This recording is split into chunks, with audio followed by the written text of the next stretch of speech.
Go inside the Crimson Tide with your hosts Rodney Orr and Gary Harris, keeping you informed on everything Alabama. And now, Tider Insider TV.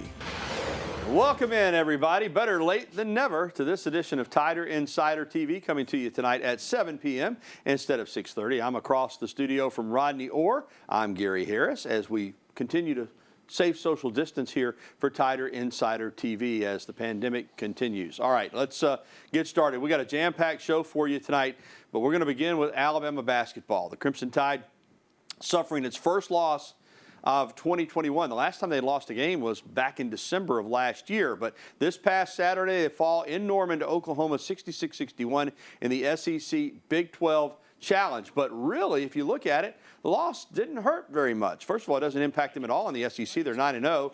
And Alabama dropped only one spot in the AP poll. And, you know, the media is usually a little bit more harsh than the coaches. But they still only dropped Alabama one spot from 9 to 10. And then Alabama actually moved up a slot in the coaches poll, going from number 8 to number 7. Now, the loss to the Sooners was the first for the Tide in 11 games. Oklahoma had 13 offensive rebounds, just 6 for the Tide. The Tide had too many turnovers. They missed layups. And still, they had a chance to win the game. They actually led the game with a little more than 3 minutes to play.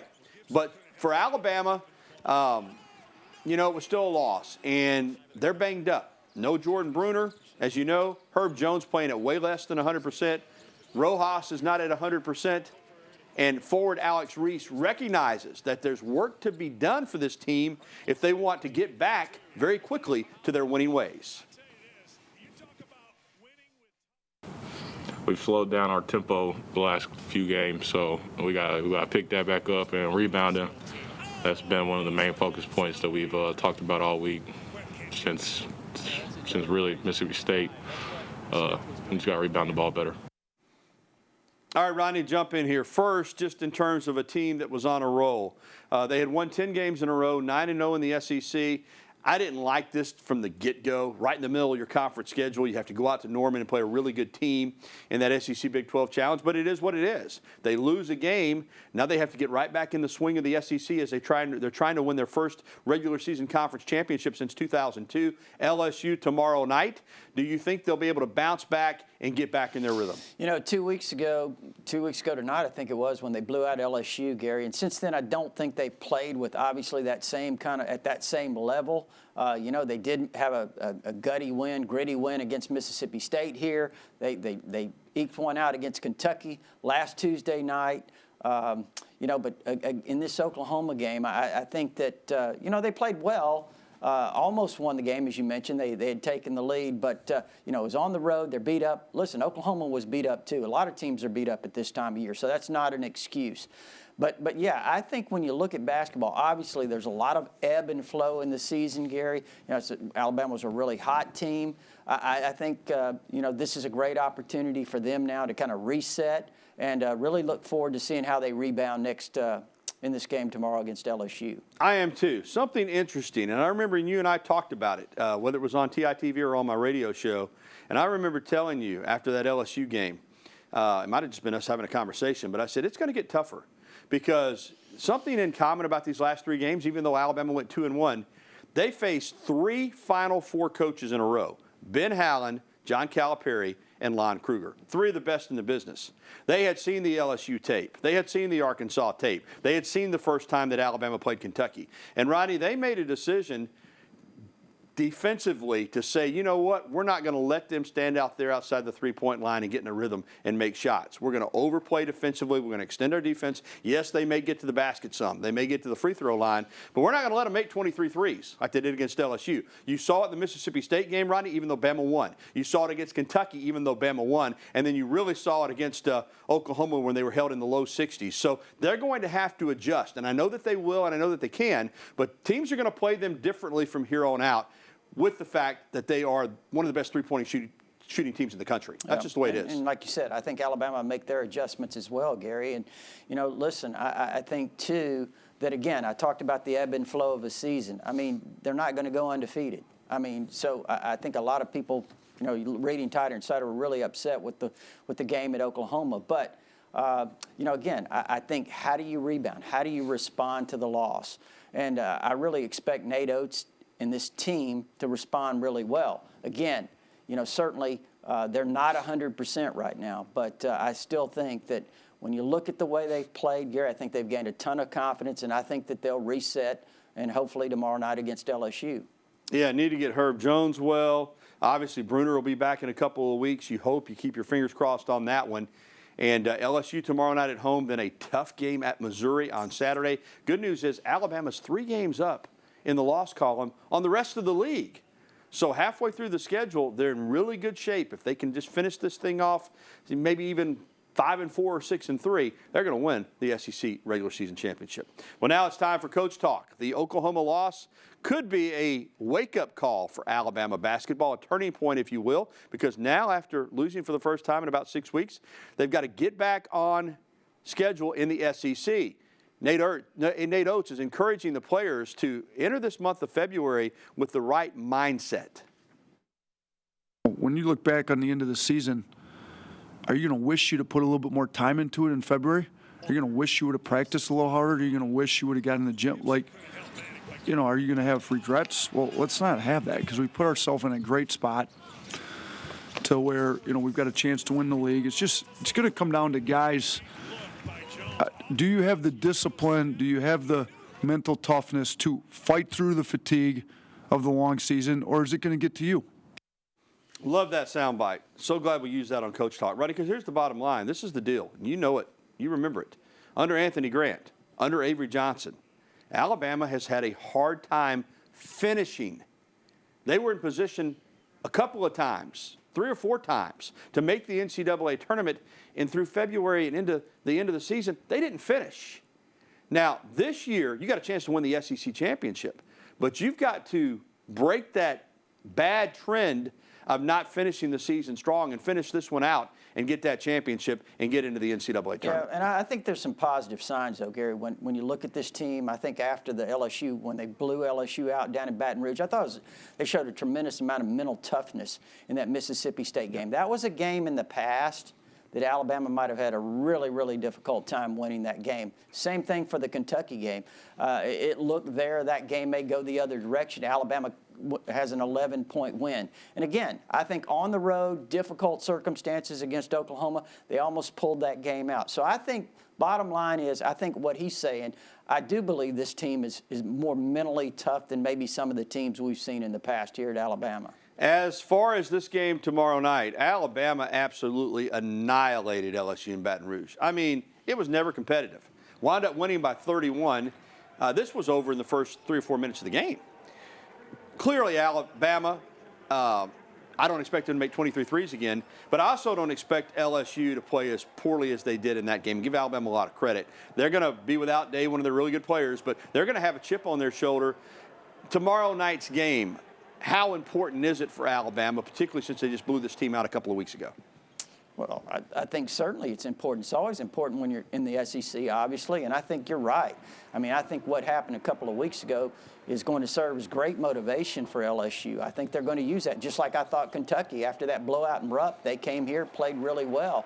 I think that's the kind of performance you'll see from LSU. They're a talented team. They're well coached, and I expect them to play really, really well. But I think this is a great opportunity for Alabama, Gary, to kind of rebound, reset, and show some mental toughness and get back on playing with more intensity, I think, than maybe what they've had since that game against LSU 2 weeks ago. 6 o'clock tomorrow night, Coleman Coliseum on ESPNU, and also, of course, on the Crimson Tide Sports Network with Chris Stewart and Brian Pasek. All right, let's talk football. 7 former Alabama players were invited and participated in Senior Bowl activities last week in Mobile. Mac Jones, Najee Harris, Landon Dickerson, and Devontae Smith did not play in the game, but were all involved in the week in practice and interviews. Alex Leatherwood and Deontay Brown and Thomas Fletcher were scheduled to play. Leatherwood wound up not playing either, so that left just Brown and Fletcher to get into the game, although Leatherwood was suited up. Still, the week prior to the game, Rodney, is really more important than the game itself. Mac Jones was voted top quarterback by his American teammates despite an ankle injury. He rolled his ankle on Thursday afternoon in practice. That's why he decided not to play in the game. But, Rodney, everything that I saw from Mac Jones, the accuracy, the patience, the maturity, the ability to throw it to the right guy and throw it on time. We saw that during the practices. You know, everything he did at Alabama, people were saying, well, look who he was playing with. Well, he went down there with a different group of guys, with NFL coaches and scouts and GMs on hand, and I thought he did very, very well. I think he's a lock to be in the first round now. Rodney, I think the question is, will he be a top 15 pick or a top 20 pick? I think he's a surefire first rounder. I just think now the question is, how high will he go? Yeah. You know, listen, I think he did. I think he helped himself there during the week. And we said last week, it's not so much about the game, but the week itself. And I felt like, you know, when these you know, the NFL personnel had an opportunity to be around him, question him, talk to him, they would come away extremely impressed. And I saw some of the video of his practices, and you're right, Gary, playing with new players. I mean, he looked comfortable. He looked confident. He made tremendous throws. I mean, great accuracy, great decision-making. So I'm with you. I think, you know, when you look at it, Mac Jones might be moving up. You hear a lot of talk, too, about the New England Patriots might possibly want to grab him at number 15. And again, we don't know that certainly, but it would be something very, very interesting to watch. I think he would be an excellent fit there. And I hope Najee gets in that first round. He's, to me, the best running back in college football. But even if he doesn't, you know, these guys don't know everything. They took Derrick Henry, NFL people did, in the second round. And look at him. So even if you go in the second round, Najee, you're going to be fine. Well, still to come on Tider Insider Television, National Signing Day. Doesn't mean much anymore when it's in February. All the work gets done in December. But still, there is a little bit of stuff that's happening with Alabama. We'll have the update. In regards to this year's signing class, Alabama has only one unsigned player that's committed to the Crimson Tide. What are the chances that they'll sign him and maybe pick up one or two more come tomorrow? We'll have that for you on the way. Plus, we'll be getting your phone calls, emails, and tweets. As always, the phone number 205-348-WVUA. That's 348-9882. You see the email and the way to reach us on Twitter. We'll be right back with the only show that takes you inside the Crimson Tide. Been doing it for over 20 years now. Tider Insider TV. We'll be right back.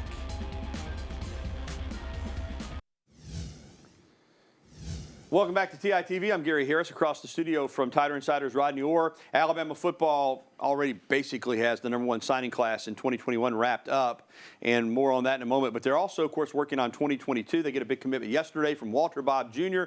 out of Acadiana High School in Lafayette, Louisiana. Big defensive end, about 6'4", 250. Look at that pop. I mean, he's athletic. He's a guy that projects very well. He's the second commit for 2022, joining Mobile Williamson linebacker Robert Woodyard in the 2022 class. And this is a good-looking prospect here as Alabama will try to get rolling into 2022. All right, Rodney, let's talk about tomorrow because it's basically all done. The Alabama Crimson Tide signed the #1 class in the country back in December, and I don't think that's going to change regardless of what happens tomorrow. But Cameron Wheaton, the running back out of Texas that's committed, has not signed. Oklahoma's still pushing hard there with running backs coach DeMarco Murray. Texas still trying to get in the picture. What do you think happens with Wheaton? Yeah, I don't think Texas is in there. I think Oklahoma, maybe DeMarco Murray stayed in regular contact with Kamar Wheaton. Fantastic speed, Gary. He's a 10'4", 10'5" sprinter. Guy that put up some impressive numbers there in the state of Texas. Now, listen, again, Oklahoma thinks they still have a chance, Gary. We'll see what happens at 8:30 in the morning. I think Kamar really wants to stick with Alabama, but I know Oklahoma feels there's some variables involved that give them a chance. So we'll see what happens. And tomorrow afternoon, the safety out of Florida, Terrion Arnold, announces live on ESPN, Alabama, Georgia, Florida, the final three. Yeah, Terrion Arnold, listen, I think he's the best safety in the country out of Tallahassee, Florida. And you mentioned those three. I think it's Alabama or Georgia. Now, I talked to someone very close, Gary, to him yesterday morning, and he said the #1 factor in this decision would be player development. So if that is indeed the case, and I've talked to other people, too, that give me the impression that Alabama's in good position. But if it's about player development, let me give you a stat here. Kirby Smart at Georgia's had 25 five-star players. 0 of those guys have been first-team All-Americans. So you talk about all the first-round draft picks Alabama's had. You talk about 41 first-team All-Americans at Alabama since 2008. The nearest school to that is Oklahoma with 16. You want to talk about player development? If that's what it comes down to for Terrion Arnold, I mean, I don't know how. The choice is pretty obvious. So right now, I feel really good about Alabama. But again, it's recruiting, and Georgia pushes really hard at the end. And Alabama still in the mix for JT Tuimoloau, the pass rusher out of Washington State.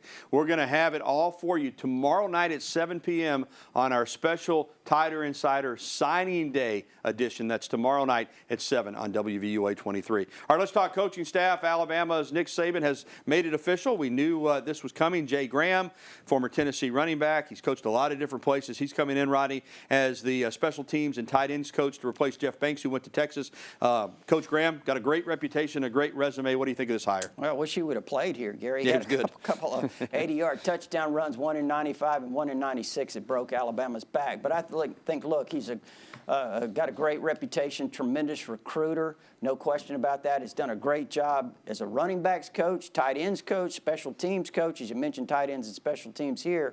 But I think when you team him with Robert Gillespie, these two most recent hires, we've talked about Bill O'Brien and Doug Marrone, but when you team these two together, you're talking about two fantastic recruiters who have, great reputation. So I think overall, when Nick Saban, when he's put this offensive staff together, had to rebuild it, it's really pretty incredible how well it's come together. Just keeps on keeping on.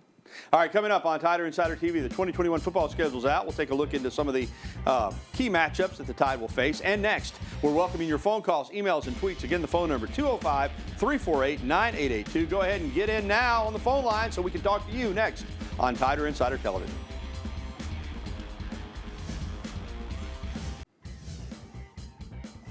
The SEC released 2021 football schedules last week. Alabama opens up against Miami on September 4th at Mercedes-Benz Stadium in Atlanta. It marks the 7th time in the Nick Saban era that Alabama has opened the season in the ATL, with UA holding a 6-0 mark in those openers. So they'll take on the Hurricanes. In league play, the Tide will host Ole Miss, Tennessee, Arkansas, and LSU while traveling to Florida, Texas A&M, Mississippi State, and Auburn. Crimson Tide also welcomes 3 non-conference opponents to Bryant-Denny Stadium: Mercer, Southern Miss, and New Mexico State. So 7 games at Bryant-Denny, 4 SEC road games, and 1 neutral site game. Rodney, what jumps out there real quickly about that schedule to you? Yeah, first of all, I like the opener against Miami. I do too.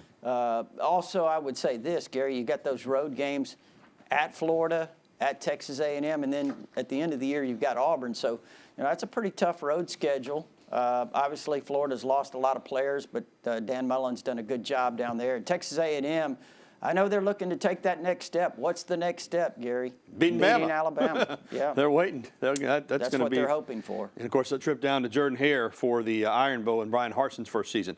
All right, let's jump out on the phone lines. Dylan is first up over in Bessemer. Hey, Dylan, how are you? All right, so John, I'm sorry. John, my pal John. Sorry about that, John. Gary, what's going on, brother? Hey, man, how you doing, pal? Yeah, are y'all ready for tomorrow's signing day, brother? Ready, buddy. Always ready. Born ready. Hey, man, I was trying to find out who's going to be our quarterback next year, and I wonder how many players can we sign next year, man. I'll holler at y'all later, brother. All right, John, good question on the quarterbacks. You got 2 scholarship quarterbacks coming back.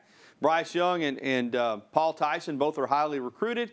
Got a true freshman coming in from Texas. You got some other quarterbacks that are on the roster that are actually pretty talented. So I think there's just going to be an open competition at that quarterback spot heading into spring, Rodney. What do you think? I do. I think, certainly that. Obviously, John, the favorite is Bryce Young right now.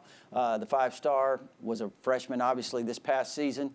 But I think right now he's probably the guy that's got the, you'd maybe call him the odds-on favorite. But I think Paul Tyson's going to really develop well. And I think Jalen Milroe, the true freshman that's here from Katy Tompkins, Texas, he's a fantastic prospect. Very, very athletic, excellent speed, very strong arm. It's just a matter of development.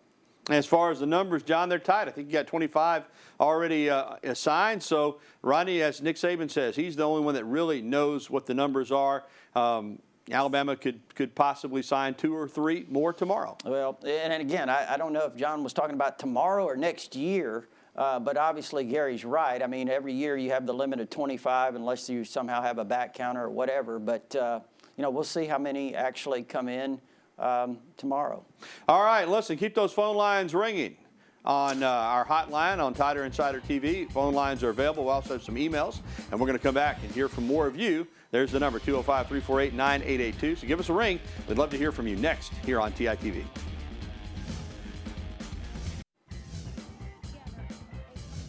Alabama gymnastics rolling under Dana Duckworth. They're 4-0. They beat Kentucky on the road last Friday. Really looking good. Alabama's next meet is in Athens against the Georgia Bulldogs on February the 12th. Welcome back in to Tider Insider TV with Rodney Orr. I'm Gary Harris. Let's jump right back out on our phone lines. Rick is with us from over in Bluff Park. Hey, Rick.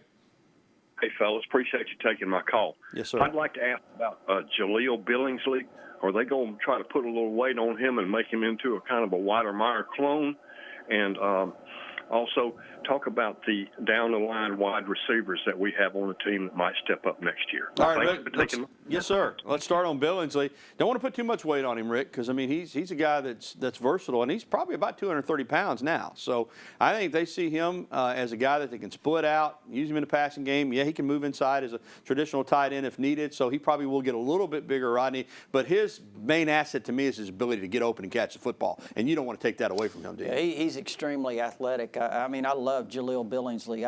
I think he's really developed into a weapon throughout the end of this past season, and I think next year, as you start to move forward, he's going to be a guy that's going to be really valuable, obviously. So he could get bigger. He certainly can, but as Gary said, I agree with you, Gary. I know you don't want to lose that athleticism and any of that speed that he has.